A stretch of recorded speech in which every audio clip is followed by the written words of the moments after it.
السلام عليكم ورحمة الله تعالى وبركاته. وعدين سلام صاحبي المال كستو adduunada ka joogtaan isoo noqod wanaagsan. Sidaad u dareenta dadka masaakiinta ah ee tuugsada ama aan haysan meel ay seexdaan ma caawisaa mise waad iska agmartaa sida ay dad badan sameeyaan. Maalin walba waxaan wadooyinka ku aragnaa dad masaakiin ah oo caawin u baahan.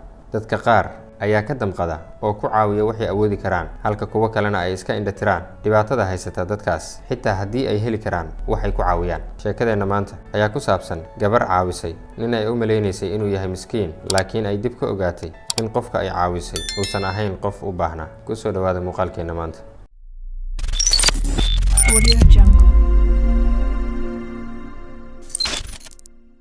gabadhan oo lagu magacaabayay Karen ayaa iyada saygeeda iyo wiilkooda yar waxay dalxiis u aadeen wadanka Mareykanka gaar ahaan magaalada New York. Dalxiiska ayaana ahaa mid ay waqti fiican ku qaateen.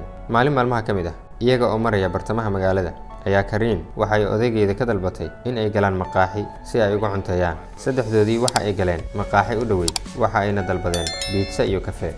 Iyaga oo jawi degan isaga jira waqti fiican qaadanaya ayaa waxa ay hal mar indhaheeda qabteen nin miskiin ah oo meesha ay maqaaxida qashinka isaga rido cunto ka raadsanay. Karen ayaa aad uga xumaatay miskiinka baahan si aan awoodi karin inuu cunto iibsado.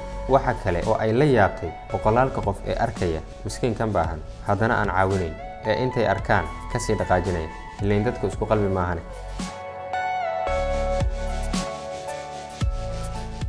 Karen inta ay iscelin weysay ay biitsadii ay cunayeen soo qaaday oo ay bac ugu soo riday si toosan u soo abaartay ninkii miskiinka ahaa. Markii ay u soo dhawaatay ay si naxariis leh u dhiibtay bacdi.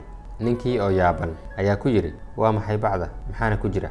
Karen ayaa ugu jawaabtay waa biitsa adiga ayaana kugu talagalay qaado waxaana ka xumahay in aysan biitsadu kululayn oo ay qabow tahay ayay u raacisay. Cajiib, gabadha qalbi fiican ay leedahay way caawisay waliba waxay ka xun tahay in biitsada aysan kululayn. ninkii miskiinka u muuqday ayaa uga mahad celiyay caawinta ay caawisay. Sidaas ayayna ku kala tageen iyadoo aad ugu faraxsanayd caawinta ay caawisay ninkan miskiinka ahaa. Laakiin sheekada sida ay mooday ma ahayn. Laba maalin kadib waxa ay jaraa'idka caanka ah ee New York Post ku aragtay sawir laga qaaday markii ay ninkii miskiinka ahaa siinaysay biitsada kaas oo ka qoray warbixin dheer maadaama ninka ay miskiinka u mooday ee duruufta ka muuqatay uu ahaa aktar caan ah oo u dhashay Mareykanka. Waxaa laga yaabaa in aad la yaaban tahay sababta uu aktarkan ugu muuqday miskiin aan waxba haysan. Ha degdegina wax yar sug.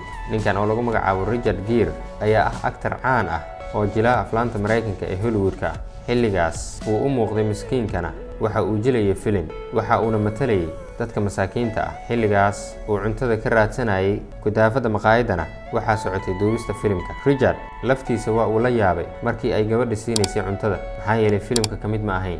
Sheekada Karen ayaa noqotay mid aad looga hadalhayay baraha bulshada muddo kooban ayayna caan ku noqotay.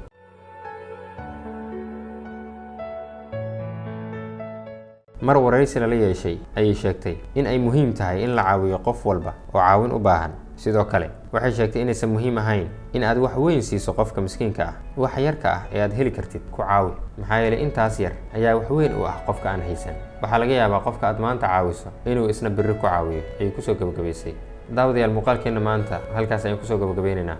Haddii aad ka heshay mowduuca isla markaana aad waxun ka faa'iiday fadlan like saar lana wadaag asxaabtaada kale. وإنه مقال كحيجة إن شاء الله. والسلام عليكم ورحمة الله وبركاته.